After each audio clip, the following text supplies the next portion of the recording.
84 నుంచి చూస్తున్నాను. ఆ రోజు ఎక్కడో రాజీవ్ గాంధీని హత్య చేస్తే మాచర్లలో ఉండే రౌడీలు ముఠా నాయకులు ఇక్కడ ప్రజల ఆస్తుల్ని విధ్వంసం చేశారు. అవునా కాదా అని మిమ్మల్ని అడుగుతున్నా. ఈ మాచర్లలో ఇటీవల కాలంలో ప్రజాస్వామ్యం లేదు, ఎన్నికలు లేవు.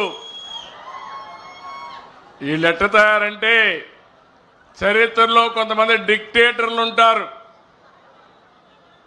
వారికి ఏ గతి అయిందో ఇక్కడ కూడా మీ ప్రవర్తన మార్చుకోకపోతే మిమ్మల్ని ప్రజాస్వామ్యం క్షమించదని మరొక్కసారి హెచ్చరిస్తున్నా. ఇన్ని సంవత్సరాల అనుభవం ఉండే నేను ఆత్మకూరులో బాధితులు తీసుకురావాలంటే ఇక్కడికి తీసుకురాలేక గుంటూరులో క్యాంపు పెట్టి నేను రావాలంటే మా ఇంటికి ఆ రోజు తాళ్లు కట్టి రానియకుండా చేశారు. ఆ రోజే చెప్పా, నా ఇంటికి తాళ్లు కట్టారు కానీ మీ మెడకు ఉరి తాళ్లు వేసుకున్నారు, జాగ్రత్తగా ఉండమని అప్పుడే చెప్పాను. అదే జరిగింది.